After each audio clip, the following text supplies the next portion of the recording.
This week on Cover Band Confidential, I show you all of the gear that my band uses when we play a show. What's going on, everybody? My name is Adam. Welcome to the channel. This past week, my 80s band played its first show of the year at a venue in downtown Atlanta called Venkman's. It was our first time back since the venue closed last year due to the pandemic, but during that downtime, they did some renovations, and it was great to see what they did with the place and to just catch up. Since we were playing at a venue that has stellar production and didn't have to put our own PA up, I actually had some time after sound check to shoot some footage of the rigs that the guys in my band use. So no matter what instrument you play, there's a little something for everybody in this one. I'll do my absolute best to provide links for as many items as I can. Just note that those may be affiliate links, which help support the channel. Before we get into it, if you're a musician looking to make better money, go ahead and subscribe to the channel and ring the bell so you don't miss anything. So since this is my channel, I'll go first. My setup for this gig starts with my trusty on-stage pedal board mic stand rig, which holds all of my stuff. Starting at the top, my Sennheiser wireless mic is off being serviced, so I brought my Shure Super 55 with the onstage quick release connector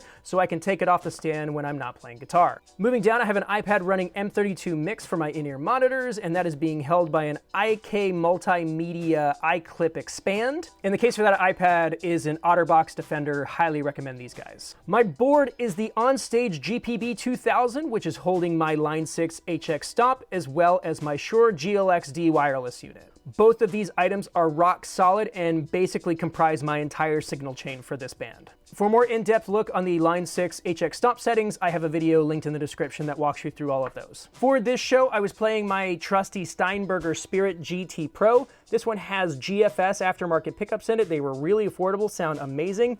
And I've got the DiMarzio clip lock strap for this guy so it doesn't go anywhere. My backup guitar was my Epiphone Lee Melia Signature Explorer, but because this was a shorter set, it ended up not getting used. It stayed in the case the whole night. For in-ears, I'm still running my 64 Audio A3E custom molds, and those are going into our Sennheiser G3 wireless belt packs. All right, moving to our guitar player, Joey. He's playing a Paul Reed Smith McCarty 594 single cut into his Shure GLXD wireless like the unit that I have, and that's going into a Line 6 Helix LT. None of his stuff is on a board at the moment. For in-ears, he's using a set of ClearTune CT500 Pro custom molds. Our bass player Mike is running a Shure SLX wireless into a Tech 21 bass fly rig version 2. All of that sitting on a Pedal Train Metro 24. His bass of choice is a 5-string custom-built deluxe jazz bass, which features a Sadowski preamp, Hipshot hardware, and neon strings by DR. He's also using the DiMarzio clip lock strap like I am. And for in-ears, he's running a set of Shure SE215 universals. Our music director Chris is running our Ableton playback as well as keys, which he's playing through an M Audio Keystation 8080S. For playback controls, he's got an Akai MPD 218, and the Ableton outputs are being routed into the X32 directly via USB. For in-ears, he's got a set of JH Audio custom molded 13 V2s, and the microphone next to him is an MD line, which is only being fed to the players on stage for cues and feedback.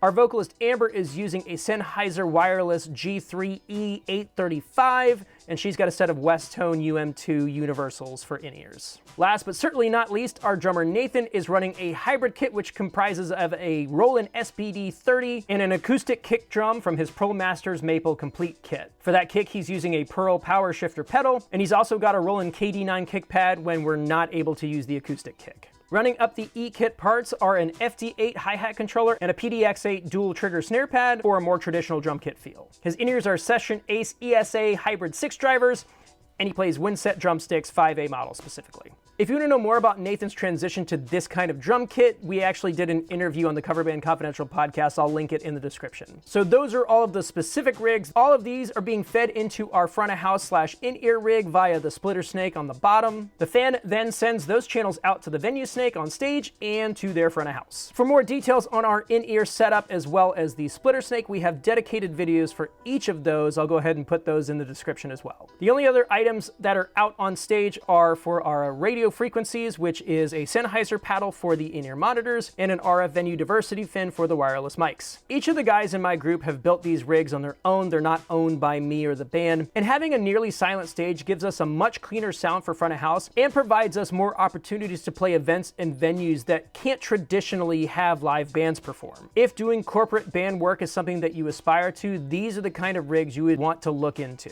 Well guys, there you have it. That is all the stuff that my band uses when we play a gig. If you want a more in-depth look at any of those items, go ahead and leave a comment below. That's gonna do it for this week. Thanks so much for tuning in. If you haven't already, go ahead and subscribe to the channel. We post new videos here every single Friday. Also, if you want to support me and the channel, I do have a Patreon. We have an exclusive Slack channel for members at the $5 tier, and it's full of musicians just like you looking to go further, faster, and to make good money playing music. Have an awesome week, and we will see you next time.